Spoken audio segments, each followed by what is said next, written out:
Hi, good evening and welcome. You're watching the India Development Debate. I'm Tamanna Inamdar. The headlines have been all about salaries. Today we've had AON Salary Outlook for the year 2023 and the average increase is expected to be 10.3%. There are other surveys as well which talk about a salary hike of 9% plus. Now, all of that looks very optimistic to listen to, but the facts are that the start of 2023 has been quite bleak for workers. Multiple large-scale employers, including the likes of Google, Amazon, Microsoft, have cut jobs across the board. There was news just a few days ago that McKinsey is going to have one of its largest cuts.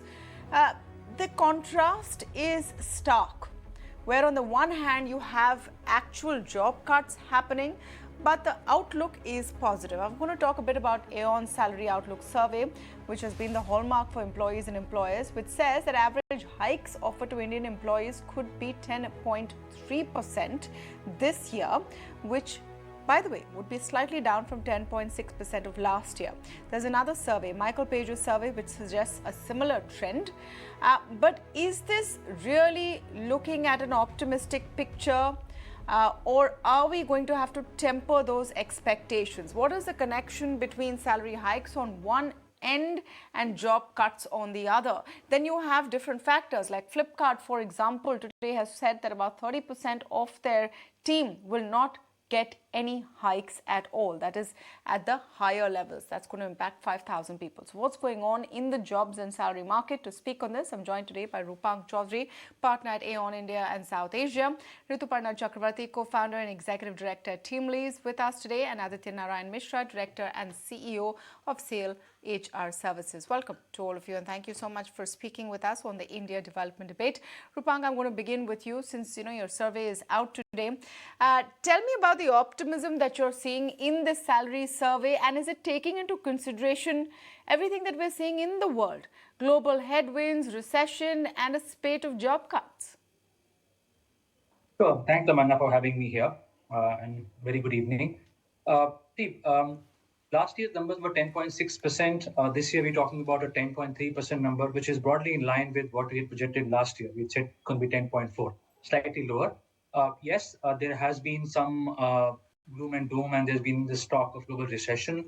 But if you look at the numbers and if you go through them very carefully, I think a few things come out.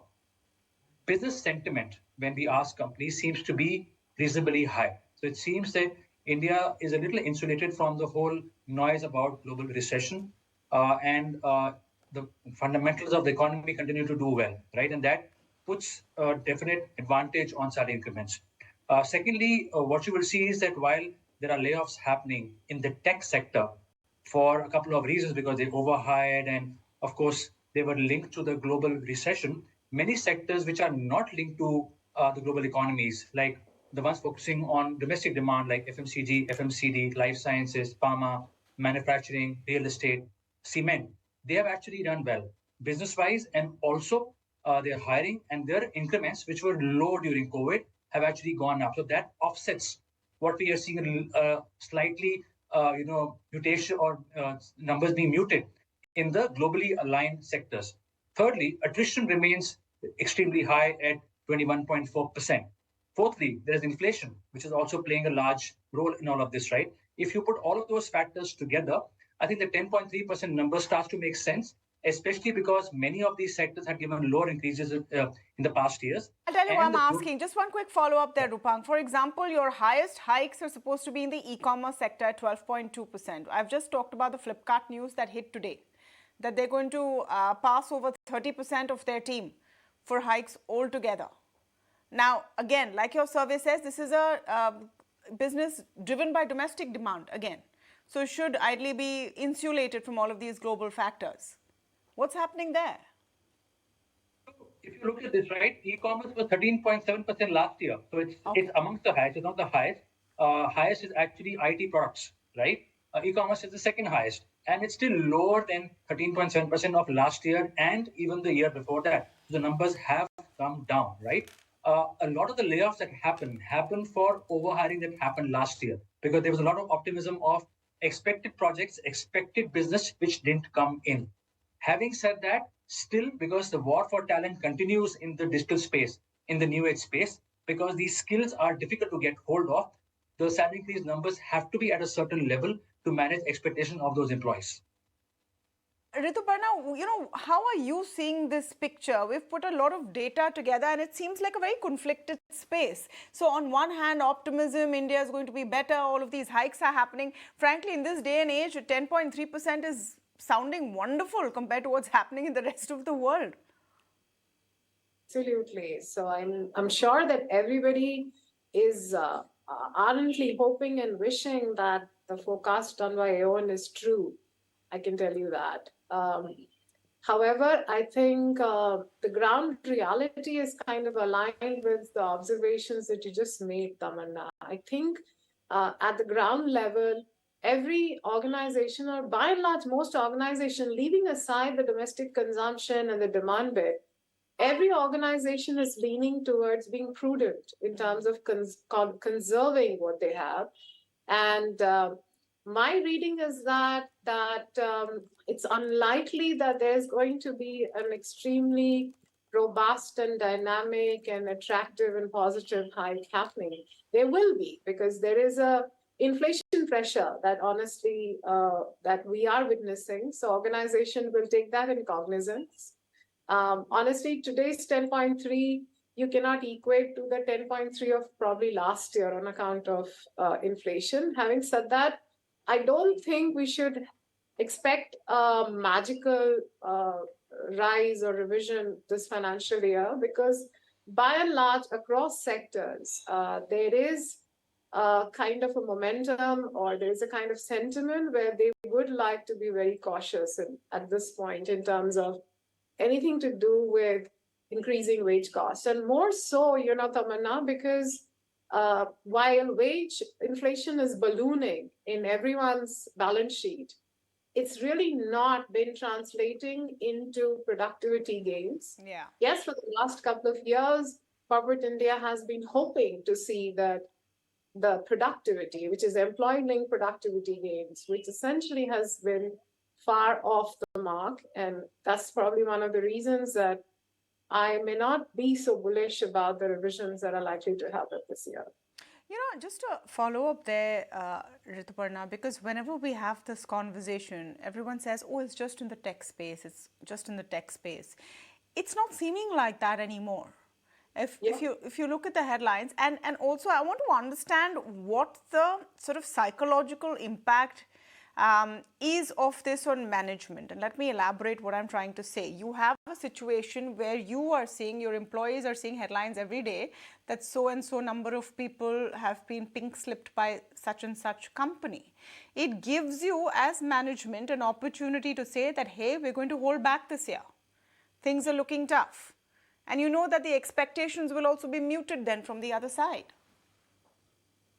I think it's about transparency in communication, something like this, Tamanna. I mean, obviously, everybody hopes and wishes that things could have been different and things could have been a lot more buoyant. But the thing is, when this is all happening, and like you rightly said, it may not be restricted to the tech sector. We are slowly seeing that creeping across probably by and large, all sectors, and the ones which are right now seemingly unaffected also expect that they may not also remain untouched.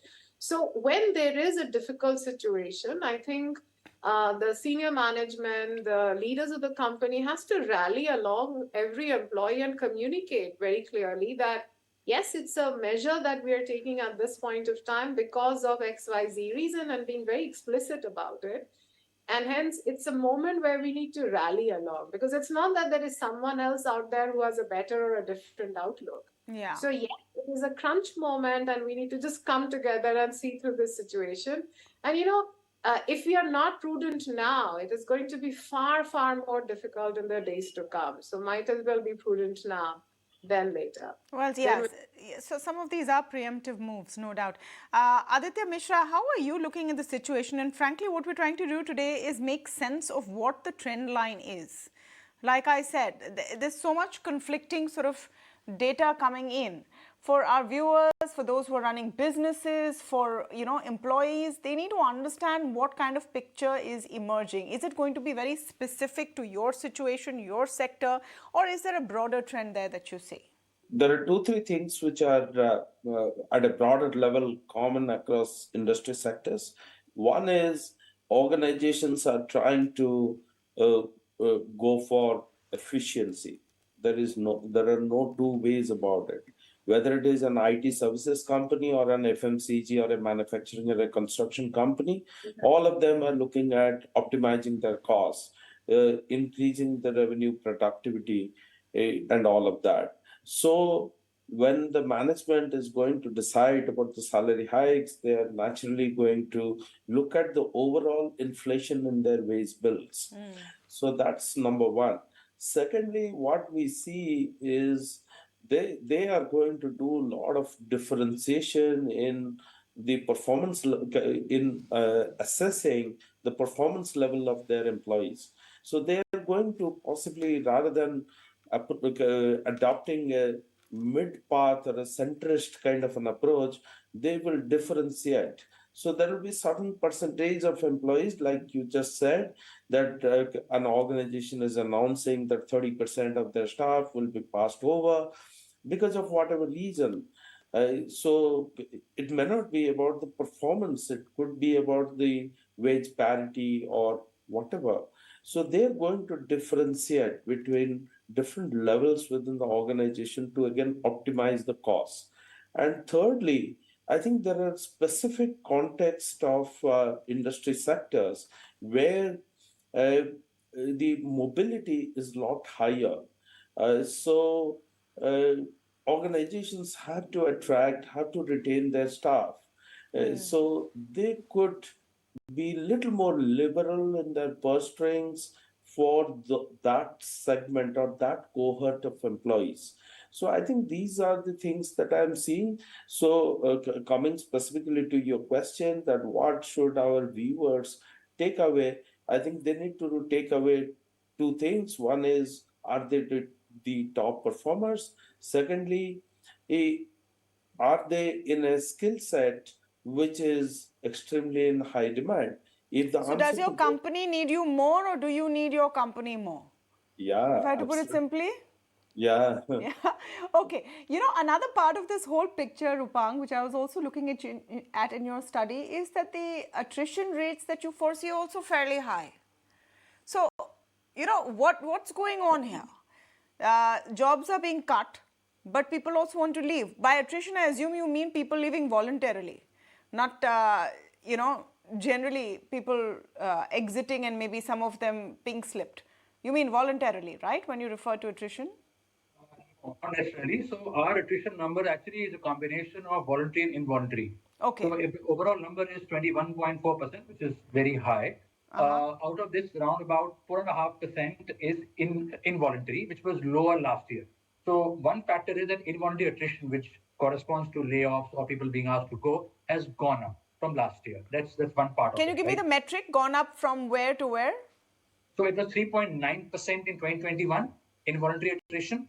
It was around about 5% in 2020 in the middle of the pandemic. It fell to 3.9% in 21. It's again gone up to 4.4% in 2022 out of the 21.4% number of overall attrition, right? So the first metric is that involuntary attrition has gone up a little bit. Secondly, if you look at attrition in some of the sectors where increments have gone up, which hadn't done really well. For example, manufacturing and pharma, FMCG, telecom, hospitality, which have gained in the last couple of years after having a very difficult COVID. Attrition has gone up in those sectors as well in high double digit. In IT products, services, e-commerce, the numbers still continue to be high because people are still moving both involuntarily and also voluntarily to greener pastures, because a lot of this digital tech talent is being now absorbed by financial services, by other sectors, by professional services who need those skill sets. And then finally, this whole thing of a lot of the new generation, right, being very impatient and wanting to hop over and get more skill sets very quickly, that continues to be a bit of a norm as well, a bit of a phenomena, which continues to play on even in the last 4 to 5 months. So, we can all agree to continue cribbing about Gen Z colleagues and millennials. Rituparna, is that a whole different sort of set of factors, which I suppose would be difficult to tabulate in any kind of a chart, that some people leave just because they want a different kind of a life. They don't want to be married to their jobs. Yeah, I think that is a standalone phenomena. I think gone are the days where we spoke about loyalty and lifetime tenure with organizations. Species like me are rare these days. So most of the employment has moved to a taxi cab relationship. So I guess, and with as generations are getting refreshed, I think the relationship around employment is becoming even more transactional, but not for a moment.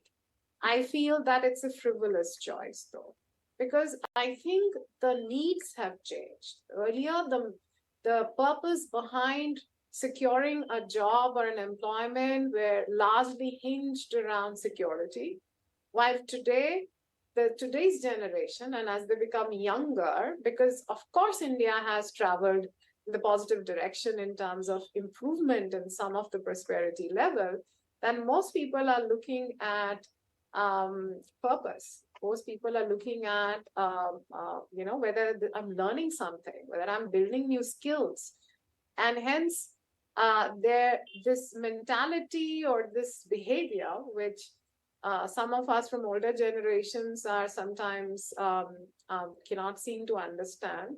For them, it makes sense because they think differently. Their wants and wishes and desires from jobs. But I also want to understand the broader picture in terms of attrition. We were talking about quiet quitting, say about 6 to 8 months ago. That's Yes. over, is it? It's now not so quiet firing. I'm glad that you're mentioning it. The thing is that we have seen such a turmoil. I mean, sometimes the ups and downs have been so vivid, and Yes. I can't recall in the last decade or so, it has been so vivid, the ups and downs. But I think quiet quitting is, I mean, now no more a luxury, by the way. I mean, now the situation is that can we just see through the next 6 months, or can we just quietly see through the next 6 months and the next 9 months? And that is the prudent thing to do, to be honest, because no one is out there would like to do any kind of hires which are not extremely need based. I mean, if you can postpone that decision, people are willing to postpone that decision. So it's completely something which is out of the way right now, Tamanna. So those are terminologies which no one's talking about. Yeah. It may be happening, but it's not really something that people are going to be exceptionally bothered or concerned about. No, it's an interesting trend shift, because the reams and reams of op-eds about quiet quitting and how to define and how to quiet quit was overwhelming. And now, we're here where you've had this barrage of job cuts. So, and like I said, from quiet quitting to not so quiet firing. Aditya Mishra, do you think attrition rates will also stabilize, as it's going to be a more reality check on both sides, employers and employees? So, because as the industrial economic environment becomes a little more stable, and the activities are not really very high, unlike what we saw in 2021 or 22 for the technology sector. Everybody was in a frenzy of hiring. So that was a very different scenario. Right now, there are so much of uncertainties around all sectors. Companies are looking to optimize their costs, increasing their efficiencies. They're not going to hire at the same pace at which they hired, and hence the availability of the open roles will itself come down. In the research that we have done some time ago, it was showing about a 38% decline versus the last year same period. So 38% decline in what, Mr. Mishra? Number of open jobs. Oh. Yeah. So that indicates that the heat in the talent market is coming down, and hence the attrition rates will come down. Is what I feel from an employer perspective, and for the employees, I think at this point in time, many of them are shaken by the fact that the good times they all saw or dreamt of are not going to stay forever, because it's not sustainable. Maybe for younger people, they never thought about it, but for the people who have done it, who have seen it for a while, all of us could know that this is a temporary phenomenon. It will pass. So I think that's the situation that we have come to. So, I'm going to come back to you, Rupank, that when you're seeing all of the different points of view, where the picture is looking more tempered. And this is why it's important to go into details. Your report is out today and everyone's going to pick up that headline, right? 10.3% salary hike next year, and everyone's going to be very excited about it. But you think there's a more nuanced, sort of layered look at what 2023 is going to look like for the job market? Yeah, absolutely.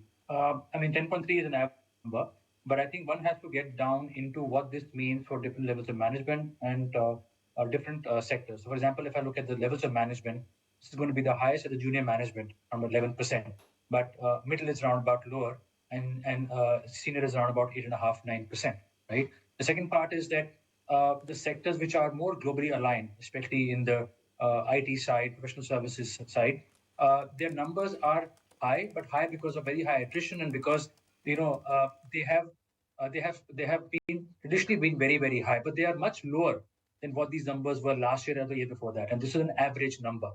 The other thing to note is that there was being a lot of talk around performance differentiation.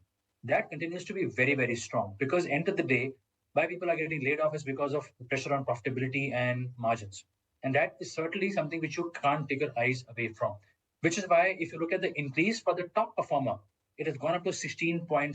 It's the highest in the last 10 years, right? So if you're a top rater, you get 16.5%.